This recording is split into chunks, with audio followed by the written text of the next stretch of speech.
have all Vasco da Gamas, have all Amerigo Vespucci's, have all Columbuses returned home, having discovered their land. Have all the lands been discovered? In continuation with my previous YouTube video, I would like to add something more, and then I will come to the topic that I have planned to talk about in this video. I was thinking about bike while uploading that video yesterday, and then I thought that why do men like bike so much? Why do men like bike so much? Men love bike because bike gives men mobility and agency. Okay, men love bike because bike gives men the freedom to move. Okay, and how does bike and the ownership of bike separate men from women? Because women are projected usually women are projected as something that Freud has called uh, vaginal passivity. So men would fight like a very good fighter Shukranu to reach the Dimmanu called woman, and woman would sit and sit doing nothing, waiting for the ideal man or the ideal Shukranu to turn up. So that's why most men ride bike. So the bike riding men are almost like a sperm in shining armor. So, and when we have plenty of men and gathering themselves around a Saraswati Puja pandal, so it's almost creating a situation when the competitive sperms have gathered around the ovary, and whoever is the ideal or the most successful sperm will win the Dimbanu, right? Something that we have already seen in Shiddat movie. Something that I remember in that Shiddat movie, that boy was trying to cover English Channel to reach the static or the stable girl.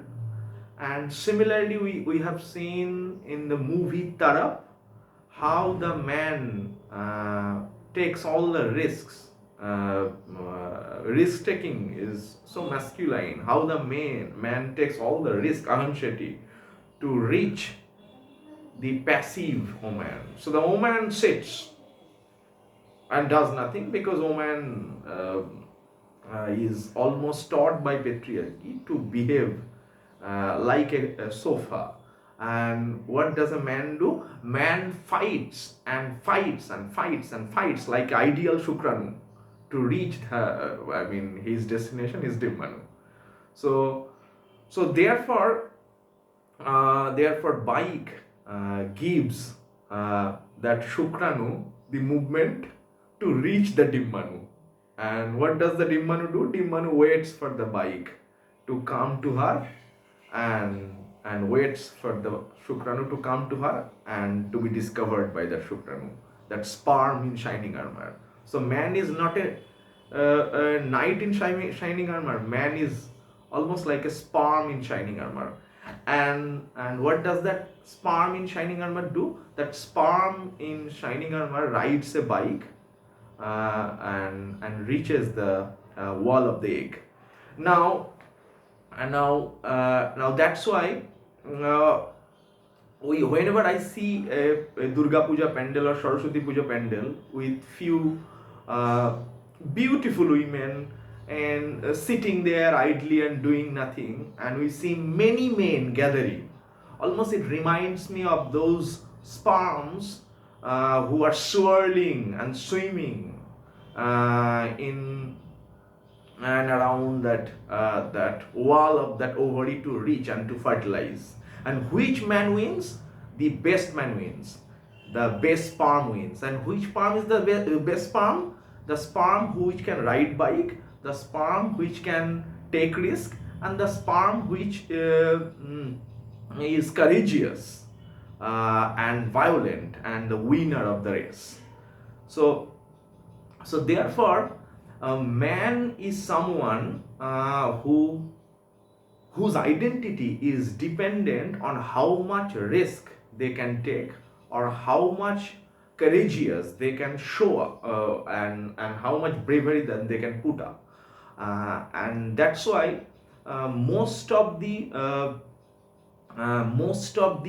advertisements in these days uh, trained to project most of the bikes as hunk, as sharp.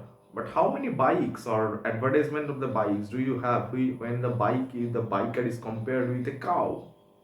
No, not many. And again, since I talk about the biker boyfriends as someone like Columbus, Vasco da Gama, Amerigo Vespucci, so that's why I would be tempted to say one reference that there is a bike whose name is Discoverer or Discovery or Discover.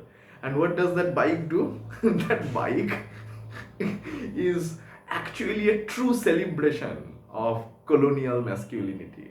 And what does the colonial masculinity tell you? The colonial masculinity tells that Europe is the discoverer, the man, and India, the Africa, is the discovered, is the land, is the woman.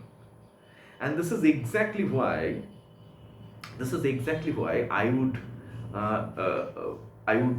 like to show you a particular advertisement of OYO, or and then I will talk about something very important with regard to this advertisement and with regard to Harry Styles, Chapal Bhaduri. But let's watch this ad first.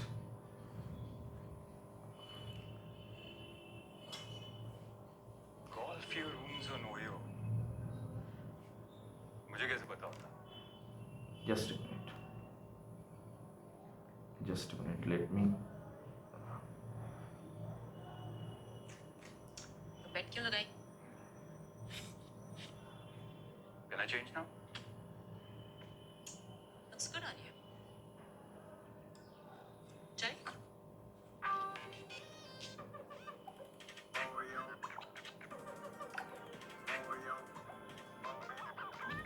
Seriously, can I change? Okay. I would like to explain this ad first. And then we can talk about Chapal Bhaduri and Harry Styles. Okay, what happens in that ad? That guy has taken up a challenge with a girl, and what is that challenge? That okay, if you win, then I will wear a women's skirt as punishment. And what's the challenge? About the discount of a OYO hotel. So OYO hotel is giving plenty of discounts. So obviously the boy or the man loses the challenge, and the girl wins the challenge. And as a result of the boy losing the challenge and girl winning the challenge, then the girl puts the boy through that punishment. And what was the punishment? If you lose, then that man must wear women's attire, right? So wearing women's dress in a body that is male is a punishment. So therefore, dressing up as woman uh, becomes a punishment in a challenge. Please understand this. I am a boy, I have lost a challenge, and you are a girl, you have thrown me the challenge and I have lost. So now I have to take the punishment that you will mete out on me. And what's the punishment? You now make me wear a skirt or a ghagra that a woman wears usually. So therefore this becomes a challenge and a punishment. So man wearing a woman's dress becomes a punishment, right? Okay. So I would talk about three persons now. One is Eddie Izzard, another is Harry Styles, and the third one is Chapal Bhaduri. Now, who is Eddie Izzard? Eddie Izzard is someone who is celebrated as someone who is fighting for universal dressing rights. So there would be dressing rights irrespective of your sex and gender. Now, who is Chapal Bhaduri? Chapal Bhaduri is a theatre personality, obviously sexed male, and he performs the roles of women in theatre. Okay, and that's why he calls often himself as Chapal Rani.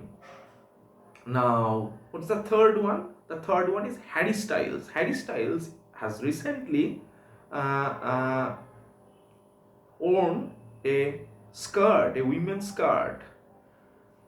Now, we are not very much disturbed with Chapal Bhaduri. Why? Because Chapal Bhaduri comes from the East, from Orient. And the Orient, the East, is usually presented as someone or as something that is feminine. And West is usually presented as something that is masculine. So what does West do? The West invades and possesses the East, and that's why the colonization is a kind of masculine occupation into a feminine body. India being the feminine passive woman, Africa being the passive feminine woman. Excuse me, I'm so sorry for this. And therefore the masculine is the West, and masculine invades the East, and East, like a good woman, gets plundered and raped by the West. So this is how colonization, the European colonization to India, to Africa, could be compared almost to a rape or sexual exploitation. And they penetrated through those bondors, through those ports. So the ports of India almost could be read as the passive vaginas through which the European invaders invaded and penetrated the body of the maternal body of the Orient. So now, therefore, the Eastern men are feminine in any case. So when the Eastern men wear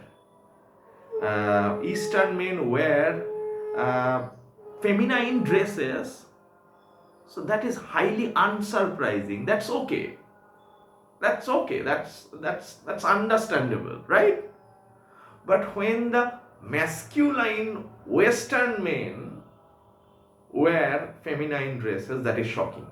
So Chapal Bhaduri, being an Indian, when he wears feminine dress, this is not that much shocking, or if anything, this is okay. But when Harry Styles does that, this is shocking. This is absolutely shocking. Because how can a proper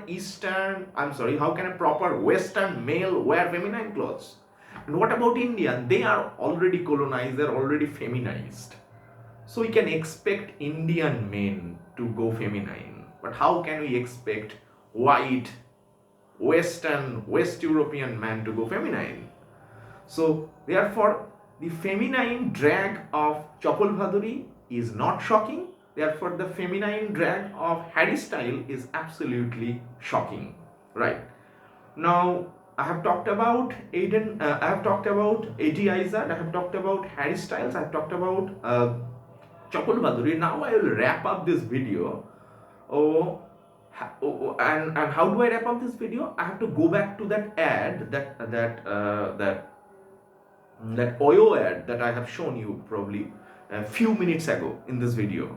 And in that ad, wearing females' attire on a male body is punishment, is a torture. And how does that ad end? If you watch it in YouTube again, that the boy kept on saying that girl, okay, you have subjected me to torture, you have made me wear the feminine attire, I have been punished already, but can I take this off? Can I take this off? This is classic homophobia. This is classic transphobia. This is classic formphobia. And thereby asymptomatically patriarchal. So, two things. Before I wrap up this video, I would like to mention two very clear points. That wearing females' attire on a body that is sexed male, that is gendered male, that has penis, is a torture. And when do you do that? Only when you are punished, you accept that torture. So if I am a man and if I wear women's garments, then I am punished. I am punished. Otherwise, I would not have worn it. And the longer I take this off and return to my masculine dress is the better for me. And that's why the boy kept on pleading that girl that, can I take this off? Can I take this off? Can I take this off? Okay, I have lost that challenge. I have been punished by being made to wear a woman's dress. Now can I take this off? Can I take this off? So that homophobia continues and the transphobia continues throughout that capitalist ad. And thereby patriarchy operates very subtly, in a very nuanced manner, through these homophobic, transphobic narratives of popular culture. And this ad being a very good simulacrum of what I call pop culture or popular culture. And patriarchy, colonialism, and capitalism, they are absolutely hand in gloves with pop culture. Thank you. Hope to see you very, very soon and with a little more, less or more or less transphobic video. But every time I promise to find a movie, you know what? Okay. I'll take 2 more minutes. There was a girl recently who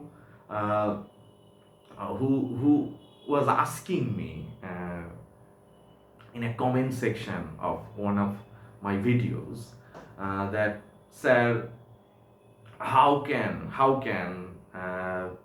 you call a land a woman? How can you call bike culture masculinized? I'm not calling it. The way we celebrate Republic Day every year, the way we celebrate Republic Day, it is celebrated only through guns and firing. It is never celebrated through discussions. I have no problem with guns and firing. Celebrate it with guns and firing.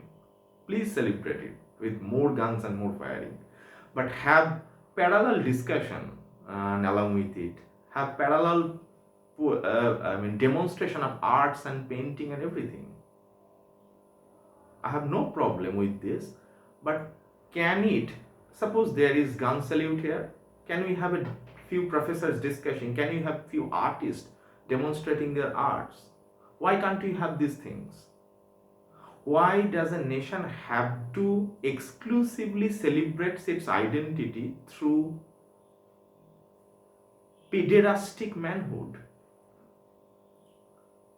Okay, for you to understand pederastic manhood, for you to understand erastic in pederastic, you might have to wait for my next videos, in which I will talk about pederastic love, pederastic and erastic love, homosocial, and the difference between homosexual and homosocial, and how nation is unfortunately becoming more and more a site of homosociality, uh, very much like the ancient classical Greece of, Plato's Republic.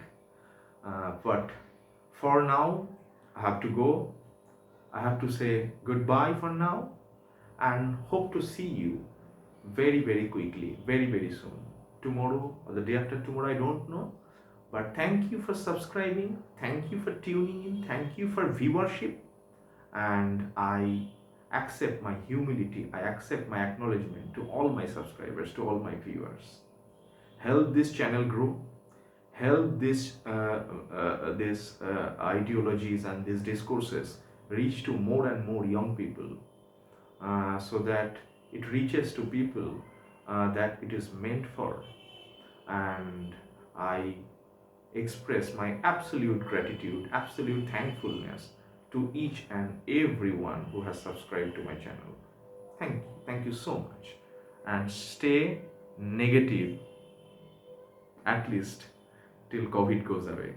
And stay negative and be aware of asymptomatic patriarchy, uh, which operates through transphobia, formphobia, homophobia in popular culture, in popular music videos, in popular advertisements, through Netflix, OTTs, everywhere.